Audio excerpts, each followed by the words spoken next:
बस ये होता तो हमारे पास यहाँ पे चूंकि पावर n+1 है, तो यहाँ पे इस फॉर्मूले में जहाँ भी आपको n नजर आता है उसको आप n+1 से रिप्लेस कर दें। सही है। अच्छा, अब हम नेक्स्ट क्वेश्चंस करते हैं। इस पे बहुत सारे टाइप के क्वेश्चन बन सकते हैं। Question is coefficient of x⁴ and the expansion of this is. सही है। अब इसमें अगर आप नोट कर ले तो आपका जो फर्स्ट टर्म है a, वो है 2x²।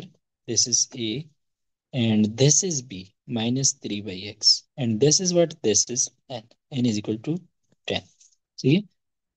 सो अब हमने सोल्यूशन किस तरह से करना होगा कि हमें TR+1 का फॉर्मूला पता है, that is n combination r a की power n-r multiply by b की पावर r।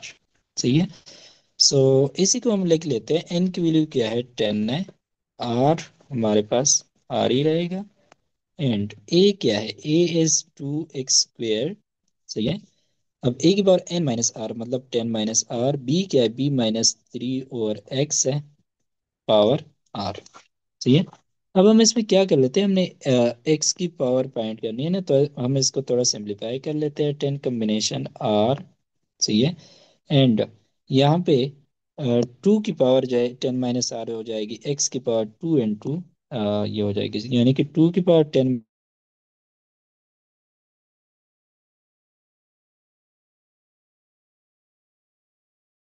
-r है। 10 की पावर भी r है, x की पावर क्या हो जाएगा, -r हो जाएगा, क्योंकि x डिनोमिनेटर में है। सो -3 पावर r, x की पावर -r, या डिनोमिनेटर में x की पावर r आप लिख सकते हैं। सही है। अब हम इसको थोड़ा और सिंप्लीफाई करते हैं। सो 10 कॉम्बिनेशन r, अब ये जो कांस्टेंट टर्म है इनको स्टार्ट में ले आओ, क्योंकि इनमें तो x नहीं है ना। सो 2 की power 10 -r dot -3 power r। सही है। सो बाकी क्या बचता है, x²। अब ये 2 जो है ये 10-r से मल्टीप्लाई होगा, सो दैट विल बी 20-2r, और फिर है x की पावर -r। सही है। अगर हम इसको फर्दर करते हैं, सो 10 कॉम्बिनेशन r, 2 की power 10-r -3 power r, x की पावर क्या हो जाएगी, 20-2r -r, विच इज, अब हमें क्या चाहिए, x की पावर 5 चाहिए, तो यहाँ पे इसकी जो पावर है ये 5 की इक्वल होनी चाहिए, यानी कि 20-3r should be equal to 5। सही है। तो ये हमारे पास यहाँ से r की वैल्यू हम निकालेंगे। So 20-5 is equal to 3r, so 3r is equal to 15 and r is equal to 5। अब r की वैल्यू क्या आ गई, 5 आ गई। सही है। अब इसका हमने कोफिशिएंट निकालना है ना, तो x वाला इस चीज को डिस्पोज कर दो। इससे आपने आर की वैल्यू निकाल दी, ये बाकी जो बच गया ये इसका कोफिशिएंट होगा। ये हमारे पास अगर आर की वैल्यू हम 5 पुट कर लेते हैं तो ये इसकी वैल्यू क्या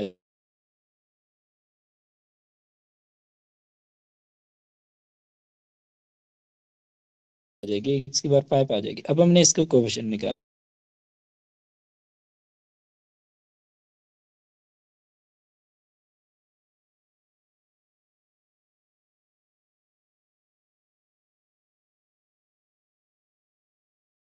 तो नेगेटिव के साथ आता है। So that will be equal to minus, मैं स्टार्ट में ले जाता हूँ 10 कॉम्बिनेशन 5, 2 की पावर 5, 3 की पावर 5, वे जो कि हमारे पास क्या है, ऑप्शन ए है। सही है ना। अब हम नेक्स्ट क्वेश्चन इसी तरह के क्वेश्चन करेंगे। What is the coefficient of x⁴ in the expansion of 2 minus x power 6। सही है। सो TR+1 का फॉर्मूला आपने यूज करना है, that is n combination r। अब यहाँ पे n combination n is equal to 6 है, a की वैल्यू आपके पास 2 है, a is equal to 2, and b की वैल्यू आपके पास है -x। सही है। सो n मैं लिख लेता हूँ, n come 6 combination r, a की पावर, a मेरे पास 2 है, 2 की पावर n-r, सो 6 - r, b मेरे पास -x है, उसकी पावर r। सही है। अब यहाँ पे देखो, इसको अगर मैं सिंप्लीफाई करूं, so that will be equal to 6 combination r, 2 की पावर 6 - r, एंड माइनस, यहाँ पे देखो ये माइनस की पावर r है, वो मैं अलग लिख लेता हूँ, माइनस की पावर -1 की पावर r, बाकी क्या बच जाएगा, x की पावर r हो जाएगा। अब मुझे क्या चाहिए, मुझे चाहिए x⁴ तो यहाँ पे इसमें x वाला, इस चीज में x वाला टर्म क्या है, सिर्फ ये टर्म में x इंक्लूड है ना। तो इसकी पावर क्या होनी चाहिए, 4 होनी चाहिए। इसका मतलब है कि आर की वैल्यू 4 होनी चाहिए। अब मैंने जस्ट कोएफिशिएंट फाइंड करना है, तो इसके आर को अगर मैं 4 सब्स्टिट्यूट करूँ तो एक्स की पावर 4 बन जाएगा। अब ये इसका कोएफिशिएंट आ जाएगा। सो आर की वैल्यू 4 है, सो 6 कम्बिनेशन 4, 2 की पावर 6 माइनस 4 डॉट माइनस 1 की पावर 4। सो 6 कम्बिनेशन 4, 2 स्क्वेयर माइनस 1 की पावर 4 प्लस 1 बनता है। 6 factorial divided by 2 factorial 4 factorial, ये आपको पता है। सही है। N combination r is equal to n factorial divided by n minus r factorial. सही है। एंड टू का square is 4 multiply by 1 is 1। So ये आपके पास बन जाएगा 6 फैक्टोरियल। अब 6 फैक्टोरियल का आप लिख सकते हो 6 5 4 factorial divided by 2 factorial. 2 factorial आपका कितना आता है, 2 आता है। सही है। And 4 factorial multiply by this 4। सही है। So this cancel out with this, 2 cancel out with this. So 6 multiplied by 5, 30 multiplied by 2 is 60। आपके पास आंसर क्या आ जाएगा, 60 आ जाएगा। सही है। नेक्स्ट आपके पास है which term of the expansion, ये आपका एक्सपेंशन गिवन है, contains no power of x. No power of x मतलब एक्स की पावर 0 होनी चाहिए। सही है। तो अगेन यही यूज करो टी आर प्लस वन। इस टाइप के जितने भी क्वेश्चन हो के एक्स की पावर इसका कोएफिशिएंट फाइंड करो, ये टर्म फाइंड करो जिसमें एक्स की पावर ये हो, ये वाले, ये सारे टी आर प्लस वन फॉर्मूले से होते हैं। सही है। अब एन की वैल्यू क्या है, एन इज इक्वल टू 4। ए क्या है, ए हमारे पास 1/x है। बी क्या है, बी हमारे पास एक्स स्क्वायर है। सही है। सो एन 4 कम्बिनेशन आर, ए की पावर में यानी 1/x की power n minus r, 4 minus r हो जाएगी। बी की पावर आर होती है, सो आर हो जाएगी। सही है। इसको मैं अगर सिंप्लीफाई करूं तो 4, अब 1/x क्या होता है, एक्स इनवर्स होता है ना। सही है। पावर 4 माइनस आर, एक्स की पावर ये 2 आर से मल्टीप्लाई हो जाएगा, एक्स की power 2 r. So this is equal to t are plus one is equal to 4 combination r. यहाँ पे ये माइनस वन अगर मैं इसके साथ मल्टीप्लाई कर लेता हूँ, सो एक्स की पावर -4 प्लस आर हो जाएगा एंड एक्स की पावर 2 आर। सही है। अब इनकी पावर्स को मैं ऐड कर लेता हूँ, 4 R T are plus one, that is equal to X की power -4 plus R, this is R plus 2 R. सही है। अब क्या होना चाहिए, अब हमारे पास एक्स की पावर जो होनी चाहिए वो 0 होनी चाहिए ना। तो इस चीज का मैं क्या कर लेता हूँ, इसको मैं 0 की इक्वल पुट कर लेता हूँ। So -4 plus 3 r is equal to 0। R is equal to क्या आ जाएगा, 4/3 आ जाएगा। अब r 4 3, this is not an integer. R क्या होता है, 0 1 2 अप टू एन होता है। सही है। अब इसमें 4/3 तो नहीं आता ना, तो आपके पास कोई ऐसा टर्म एग्जिस्ट नहीं करता कि आपके पास उसकी क्योंकि आर की वैल्यू फ्रैक्शन में आ गई तो आप इसको कर लोगे नो सच टर्म। हमारे पास कोई ऐसा टर्म नहीं है जिसमें हमारे पास वो हो। सही है। तो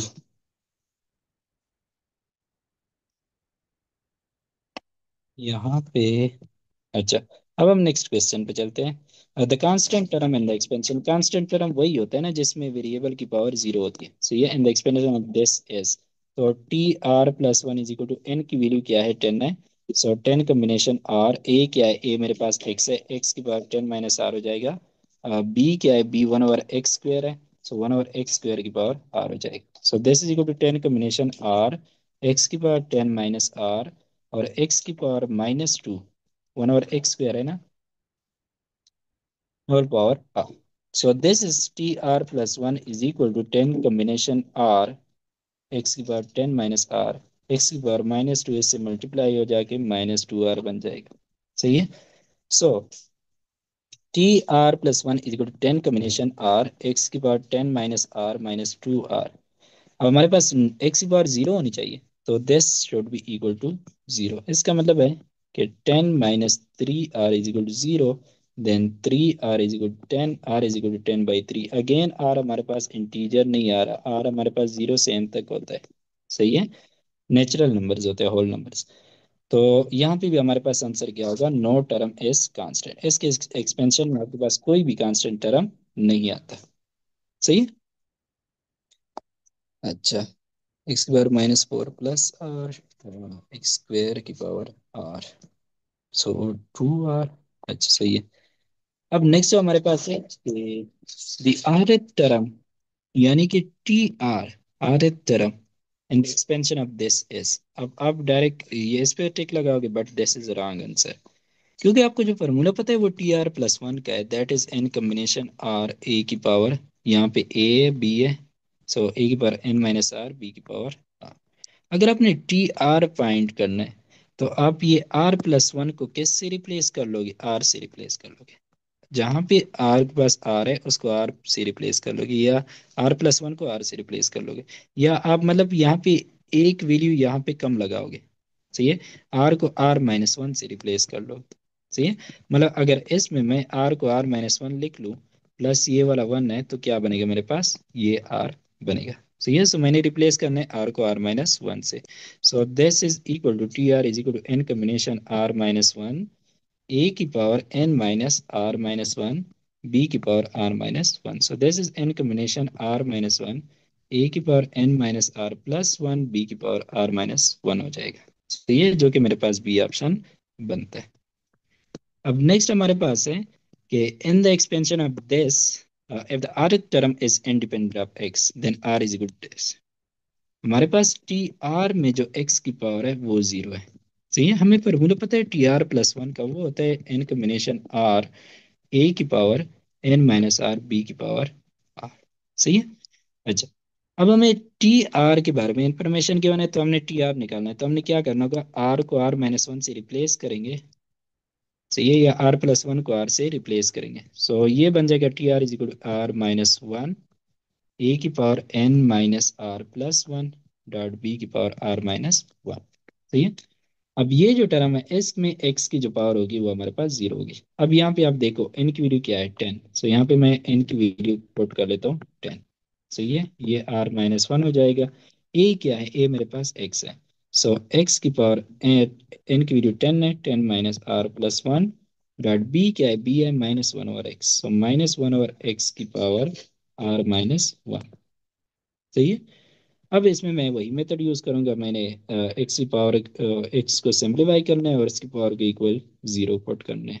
सो T R is equal to 10 combination R-1 X की पावर 10+1 11, 11-r, एंड ये मेरे पास -1 की पावर R-1 हो जाएगा, एंड एक्स डिनोमिनेटर में तो एक्स इनवर्स की पावर R-1। सही है, और जो कांस्टेंट टर्म है जिसमें एक्स नहीं है वो स्टार्ट में लिखो, सो दिस इज -1 की पावर R-1 डॉट एक्स की पावर ये वाला टर्म 11-r, और ये माइनस इससे मल्टीप्लाई होकर क्या बन जाएगा, -r+1 बन जाएगा। सही है, अब 10 कम्बिनेशन R-1 TR -1 की पावर R-1, एक्स की पावर दोनों को ऐड कर दो, x-r-r+1। अब क्या होना चाहिए, अब हमारे पास इज इंडिपेंडेंट ऑफ एक्स, मतलब उसमें एक्स वाला टर्म यानी कांस्टेंट होना चाहिए, तो इसमें एक्स की पावर जीरो होना चाहिए। सो यहाँ पे क्या कर लो, एक्स की पावर को जीरो पुट कर लो, so this is equal to zero. So ये हमारे पास क्या है, 11+1 12, -r -2r, this is equal to zero. So r is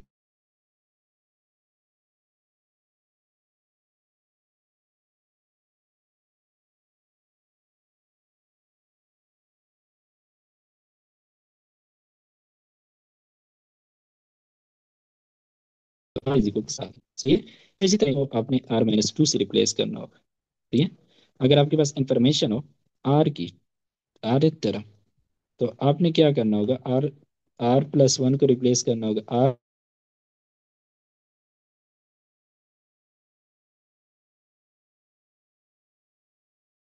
से, या आर को रिप्लेस कर। क्वेश्चन है कि the sum of the exponent of x and y, यहाँ पे a प्लस बी था ना हमारे पास, अब यहाँ पे एक्स वाई का इन the expansion of this is, तो वो हमने कहा था कि वो इस पावर की इक्वल होता है, सो हमारे पास 6 की इक्वल आएगा।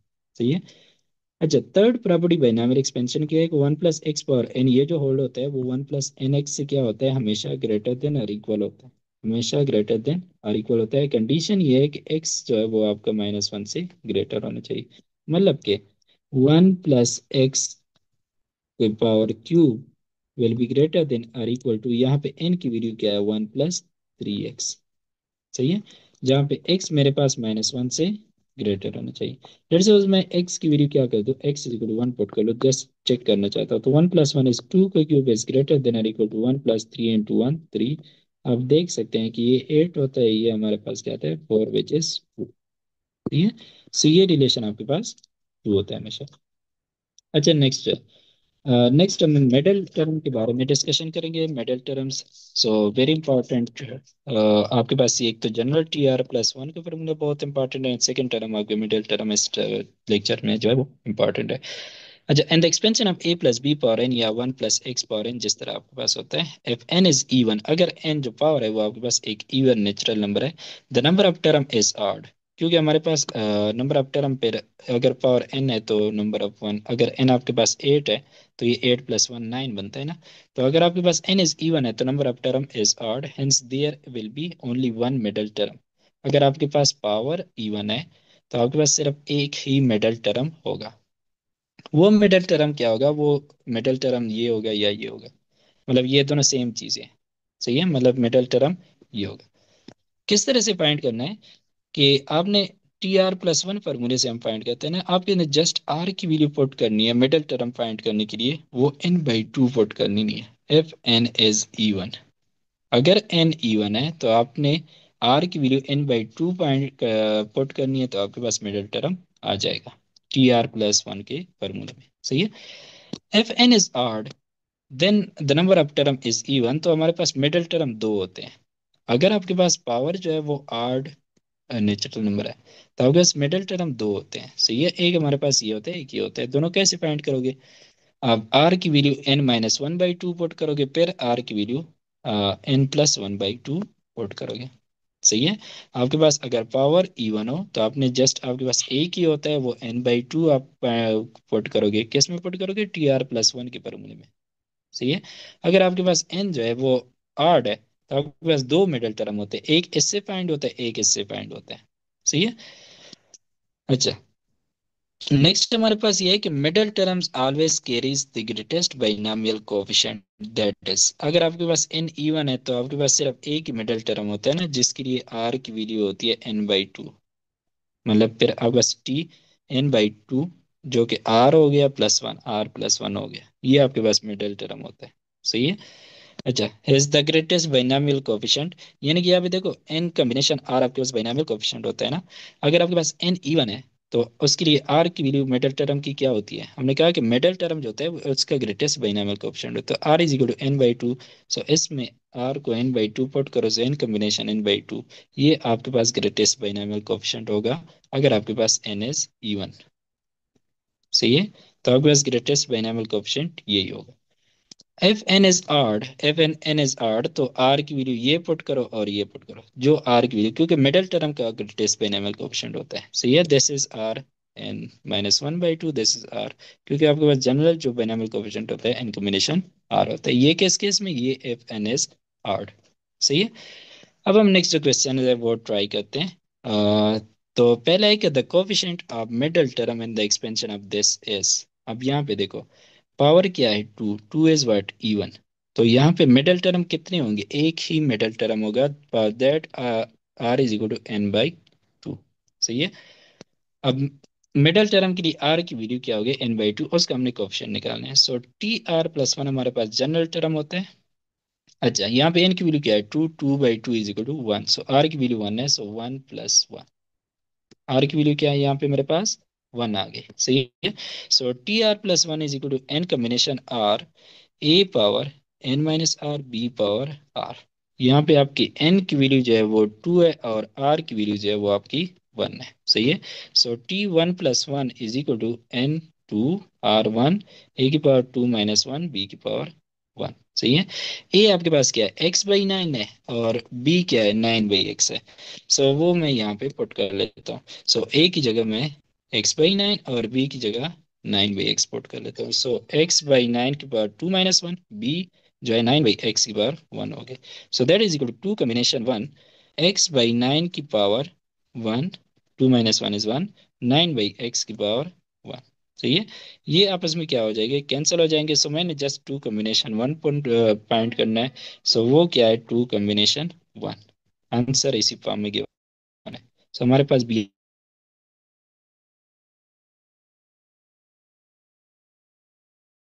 आंसर देना है। तो पावर क्या है, इवन है।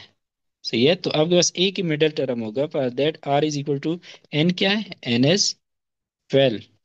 सही है। आर इज इक्वल टू, चूंकि इवन है तो आर सिर्फ एक ही होगा, n/2, so that is equal to, N की वैल्यू 12 है, बाई 2 इज इक्वल टू 6। सही है। अब आपका जनरल टर्म क्या होता है, Tr+1। सही है। आर की वैल्यू 6 पुट करो, सो 6+1 इज इक्वल टू 7। T7 जो है, मतलब कि 7 टर्म जो है वो आपका क्या है, मिडल टर्म है। 7 टर्म मिडल टर्म है। आर की वैल्यू अगर 6 है, उससे एक +1 करके वो आपके पास टर्म नंबर देते हैं। सही है। अच्छा, नेक्स्ट है the largest coefficient of x in the expansion of. अभी हमें पता है कि लार्जेस्ट बाइनोमियल कोफिशिएंट किसका होता है, क्योंकि यहाँ पे भी कोफिशिएंट वन है, यहाँ पे ये binomial coefficient, just general coefficient is equal to binomial coefficient. So वो हमारे पास मिडल टर्म की इक्वल होता है, जस्ट हमने इसके मिडल टर्म का कोफिशिएंट निकालना होगा। सो 1+x, इसमें अगर आप देखें, ए की वैल्यू क्या है 1, बी की वैल्यू क्या है x, एंड n की वैल्यू क्या है 32। अब ये n इज इवन। सही है। तो r is equal to n divided by 2 हो जाएगा, सो 32/2 is 16, r is equal to 16। अब हम क्या करते हैं, अब Tr+1 फॉर्मूला यूज करते हैं, n कॉम्बिनेशन r a की पावर n-r b की power r, so this is equal to Tr+1, that is 16+1, that is equal to, n की वैल्यू 32 है, कॉम्बिनेशन R16, ए क्या है, ए आपके पास 1 है, 1 की पावर 32 - 16, बी क्या है आपके पास x, x की पावर क्या हो जाएगी r इज 16। सही है। सो T17 टर्म जो है, दैट इज 32 कॉम्बिनेशन 16, 1 की पावर कोई भी हो 1 ही आता है, एंड x की पावर 16। अभी हमें क्या पूछा गया है, जस्ट कोफिशिएंट पूछा गया है ना, और लार्जेस्ट कोफिशिएंट वो मिडल टर्म का होता है, जो कि हमने n/2 पुट किया। सही है। तो हमारे पास यहाँ पे इसका कोफिशिएंट क्या आ गया, 32 कॉम्बिनेशन 16 आ गया। सही है। तो ये हमारे पास आ गया। नेक्स्ट जो है, दैट इज कुछ और प्रॉपर्टीज है। Property number 7, the number of term in the multinomial. अब बाइनामियल का पावर अगर n हो तो उसमें नंबर ऑफ टर्म n+1 होते हैं। अब मल्टीनामियल में हमारे पास किस तरह से फाइंड करेंगे, उसका फॉर्मूला हमारे पास ये है, n+k। What is k is the number of term, k is equal to number of terms, जो आपके पास ब्रैकेट के अंदर होता है ना, उसमें कितने टर्म्स है उस पर डिपेंड करता है। सही है। And n is power, power आपके पास अगर पॉजिटिव नेचुरल नंबर है। सही है। जैसे कि हम बाइनामियल में हमने कहा था कि बाइनामियल में कितने टर्म्स होते हैं, a+b की पावर n में n+1 रहते हैं। अब इस फॉर्मूले से हम चेक करते हैं। सो a+b होल पावर n, इसमें नंबर ऑफ टर्म कितने, एक दो, सो k इज इक्वल टू 2। सही है। तो इसमें क्या करते हैं, हम k is equal to 2 put कर लेते हैं, सो n+2 - 1, 2 - 1 हो जाएगा। सही है।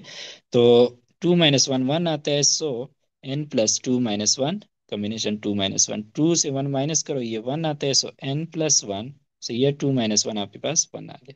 सो n+1 कॉम्बिनेशन 1, ये आपके पास क्या आता है, n+1 factorial divided by n+1 minus ये वाली चीज r -1 फैक्टोरियल और 1 factorial. So this is n+1 factorial divided by, ये आपके पास n फैक्टोरियल आपका 1 होता है, so n+1 into n factorial divided by n factorial, ये cancel out, this is equal to n+1, जो कि हमें पहले भी पता था। सही है। अब आपके पास ट्राइनामियल है 3 टर्म्स का, सो यहाँ पे 1 2 3 टर्म है, k इज इक्वल टू 3। तो इस फॉर्मूले k is equal to 3 put करो, सो n+3 - 1 n+2 हो जाएगा, 3 - 1 2, सो n+2 कॉम्बिनेशन 2 हो जाएगा। सही है। सो n+2 कॉम्बिनेशन 2 अगर आप करते हैं, सो आपके पास ये क्या आएगा, that will be equal to n+2 combination 2, that will be equal to, ऊपर जो आपके पास p कॉम्बिनेशन q आपके पास सिंपल होता है, p factorial divided by p minus q factorial. सही है। सो p आपके पास n+2 factorial, p minus q n+2 - 2 हो जाएगा फैक्टोरियल, और q आपके पास 2 है, so 2 factorial, so this is n+2 factorial, ये cancel out n factorial, 2 factorial आपके पास क्या आ गया, 2 आ गया। सही है। नाउ n+2 को मैं ऊपर लिख सकता हूँ, n+2 into n+1 into n factorial divided by n factorial into 2, n factorial ये कैंसल, तो आपके पास क्या बचा, n+2 into n+1 divided by 2, या 2 फैक्टोरियल ही जस्ट लिख ले। सही है। तो ये आपके पास ये फॉर्मूला इसका आ गया।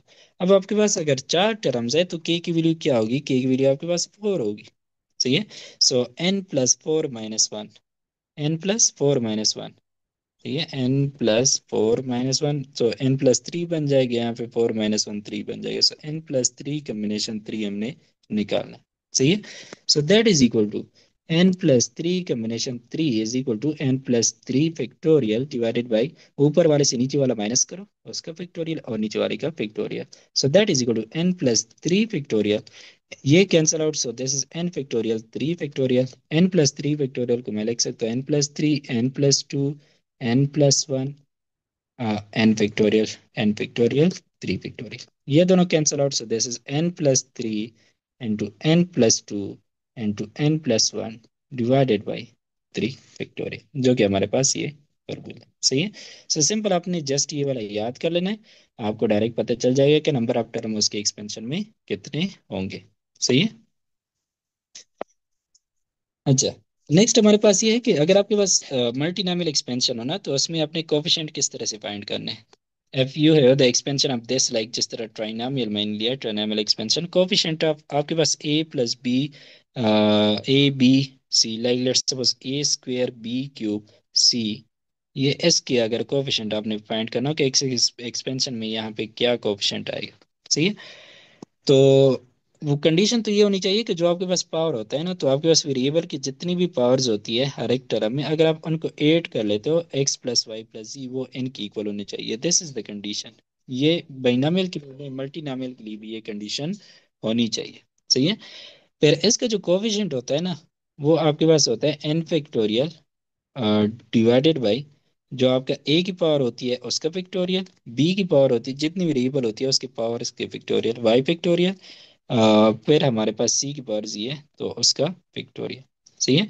सिमिलरली अगर आपके a power w, b power ये आपके पास है a+b+c+d होल पावर n, उसमें अगर आपने इस चीज की कोएफिशिएंट निकालना हो, तो आपके पास वो होगा n फैक्टोरियल डिवाइडेड बाई, जो कंडीशन एक ये है कि w+x, जो सब पावर्स है वेरिएबल्स की, वो n की इक्वल होनी चाहिए। ठीक है। फिर ये है कि अगर आपने कोफिशिएंट निकालना हो इसी चीज का, तो उसी टर्म का, तो आपके पास कितने के n फैक्टोरियल पावर का फैक्टोरियल डिवाइडेड बाई जो आपके पास फर्स्ट पावर है, सही है, उसका फैक्टोरियल, फिर सेकंड पावर का फैक्टोरियल, फिर थर्ड पावर का फैक्टोरियल, फिर फोर्थ पावर का फैक्टोरियल। सही है। इस तरह से आपने फाइंड करना है। सही है। लेट्स इस पे हम एक क्वेश्चन कर लेते हैं। If we have a+b+c whole power 5, इसमें हमने कोफिशिएंट क्वेश्चन है हमारे पास, find coefficient of a³ let's suppose मैं कह लूँ a³ b c। सही है। अब ये मैंने ये क्यों इस तरह से सेलेक्ट किया, अगर पूछा गया था कि a³ b² c, सही है, एन एक्सपेंशन ऑफ दिस, सही है। तब यहाँ पे देखो, आपके पास ए की पावर क्या है 3, 2, सी की पावर क्या है 1, सो 3+2+1 कितना बनता है 6, तो वो तो इस पावर की इक्वल नहीं है, तो इसका कोफिशिएंट, ये टर्म ऐसा कोई एग्जिस्ट ही नहीं करेगा कि जिसकी कोफिशिएंट ये है। सही है। तो इसका कोफिशिएंट हमारे पास, हम इसको कह लेते हैं, इसका कोफिशिएंट हमारे पास आंसर इसका क्या आता, आंसर इसका 0 आता। सही है। अब अगर ऐसा होता कि we have a³ b c, तो अब देखिए ए की पावर क्या है 3 है, सो 3, बी की पावर क्या है 1, सो 3+1, और सी की पावर क्या है 1, सो ये हमारे पास 5 आता है। ऐसे टर्म अब एग्जिस्ट करते हैं। सही है। ए की पावर 1 है, बी की पावर, ए की पावर 3 है, सही है, a³ बी की पावर 1, सी की पावर 1 है, सही, मतलब a³ b c है। तो अब हमने इस चीज का कोफिशिएंट निकालना है in the expansion of a+b+c whole power 5। सही है। तो किस तरह से निकालेंगे, जो हमारे पास 5 है n फैक्टोरियल, 5 फैक्टोरियल कर लेंगे, फिर a की जो पावर है 3 फैक्टोरियल, फिर b की जो पावर है 1 फैक्टोरियल, फिर c की जो पावर है वो factorial. So that is equal to 5 factorial, 1 factorial भी 1 होता है, ये भी 1 होता है, so this is 3 factorial, so this is 5.4.3 factorial divided by 3 factorial, ये हमारे पास इसका कोएफिशिएंट 20 आ जाएगा। सही है। सो इस तरह से आपने ये क्वेश्चन फाइंड करना है। जो लास्ट चीज अभी हम डिस्कस करने जा रहे हैं वो ये है कि to find the sum of the coefficient in the expansion of polynomial expansion. अब अगर आपके पास जैसे हमने ए प्लस बी तीन टर्म्स का एक्सपेंशन देखा, या हम चार टर्म्स ले लें, जितनी भी हमारे पास टर्म्स हो, सही है। अगर उसमें अपने सम ऑफ कोफिशिएंट्स आपने फाइंड करने हैं। देखो यहाँ पे मैं बाइनोमियल कोफिशिएंट की बात नहीं कर रहा, this is sum of coefficient, general बात कर रहे हैं हम, सही है। In the expansion of polynomial expansion with integer coefficient raised to the sum positive integer, simply put all the variable equal to zero। Variables आपके पास जितनी भी होंगे, सम ऑफ कोफिशिएंट फाइंड करने के लिए जो आपको एक्सपेंशन गिवन है उसमें वेरिएबल्स वन पुट कर लो, सही है। जैसे कि हम इस पे कुछ एग्जांपल्स कर लेते हैं। We have sum of coefficient of A B and C and the expansion of this. इस एक्सपेंशन में हमने सम ऑफ कोफिशिएंट अगर निकालना है, ये एक्सपेंशन है 3a plus 4b minus 5c power n। तो अगर इसमें हमने सम ऑफ कोफिशिएंट निकालना है तो हमने क्या करना होगा, हमने थ्री जो है, ए जो है, ए वेरिएबल है ना, इसकी वैल्यू वन पुट करो, बी की वैल्यू वन पुट करो, सी की वैल्यू वन पुट करो। तो ये जब करोगे तो थ्री इंटू वन क्या बनता है, थ्री बनता है, प्लस, सही है। फोर इंटू वन क्या बनता है, फोर बनता है, सो ये प्लस फोर हो गया। सी फाइव इंटू वन क्या बनता है, फाइव, माइनस फाइव बन जाएगा, सही है। सो थ्री प्लस फोर आपके पास seven, minus five is equal to two. So इस एक्सपेंशन का three A plus four B minus five C whole power N, इसको अगर आप जब एक्सपेंड करते हैं तो उसके जितने भी कोफिशिएंट बनते हैं उनका सम क्या होगा, टू की पावर एन होगा, सही है। जैसे कि एग्जांपल अगर हम देख ले, two A plus three B power N, तो ए की वैल्यू वन पुट करो, बी की वैल्यू वन पुट करो, so two into one two plus three into one three, so two plus three whole power N हो जाएगा, सही है। सो ये हमारे पास बन जाएगा फाइव की पावर एन, सही है। अच्छा, नेक्स्ट है sum of the coefficient of A B C and the expansion of A plus B plus C plus D power one. तो ए को भी वन पुट करो, सो वन, बी को भी वन पुट करो, वन, सी को भी one put करो, डी को वन करो, whole power N, this will be equal to four की पावर एन, सही है। एंड फोर को आप लिख सकते हो टू स्क्वायर। सो ये जरूरी है, जस्ट आपके पास फोर की पावर एन आ गया वैसे। सो ये मल्टीप्लाई हो जाएंगे, टू की पावर टू एन हो जाएगा, सही है। अच्छा, नेक्स्ट है कि अब इस पे दो क्वेश्चन हम ट्राई करते हैं, फिर ये लेक्चर वन जो है ये एंड हो जाएगा। So the coefficient of A B square C cube A की पावर वन है and the expansion of this. अब यहाँ पे देखो, ए की पावर वन है, बी की पावर टू है, ये इसकी थ्री है, one plus two plus three is equal to six बनता है। सो इसका कोफिशिएंट नॉन जीरो होगा, सही है। अगर यहाँ पे ए स्क्वेयर होता तो two plus two plus three seven बनता है, सही है। तब हमारे पास उसका कोफिशिएंट हमेशा जीरो, वो टर्म इस एक्सपेंशन में है ही नहीं, सही है। अगर यहाँ पे पावर्स का जो सम है वो हमारे पास सिक्स की इक्वल ना हो। अब यहाँ पे one plus two plus three ये इक्वल है सिक्स के, तो यहाँ पे इस तरह का टर्म एग्जिस्ट करता है, सही है। अब हमने क्या करना है, उसका कोफिशिएंट निकालना है।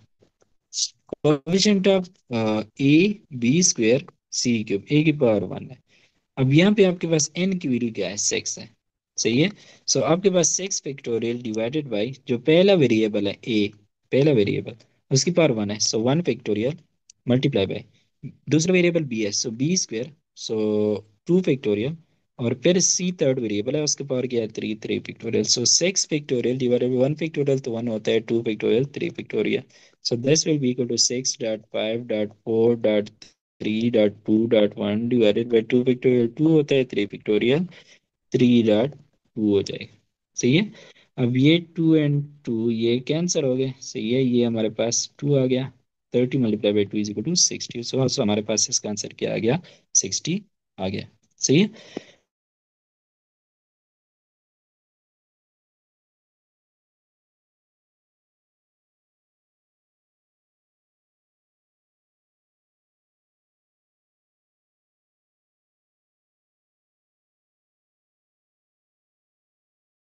सम ऑफ कोएफिशिएंट ट्राइनोमियल, तो वो अब देखें, अगर हम x को वन पुट कर लेते हैं तो three into one three, plus two into one, Y को वन पुट करो, क्योंकि तो हमने सारे वेरिएबल जो है उसको वन पुट करना है, सो टू आता है, माइनस जी को वन पुट करो, सो ये माइनस वन बन जाएगा, whole power seven, three plus two minus one is four, four power seven इसका आंसर आ जाएगा, सही है।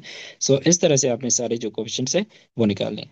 सो ये सारे जो प्रॉपर्टी है ये आपने सारे के सारे जो है वो आपने लिखनी है। जो सबसे इम्पोर्टेंट चीज ये होती है, वो हमने ये डिस्कस की, Tr+1 is equal to N combination RA power N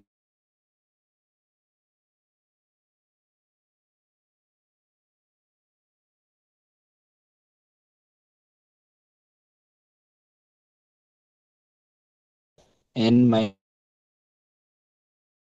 -RB power R। अगर आपके पास Tr सही है,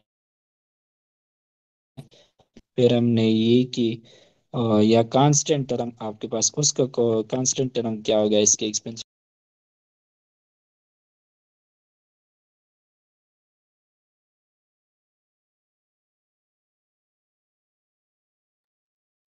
वो हमारे पास इसी तरह से सॉल्व होते हैं। सही है। उसके बाद जो इम्पोर्टेंट चीज थी वो मिडल टर्म फाइंड करना, एफ एन इज इवन। सही है। तो if N is even we have only one middle term.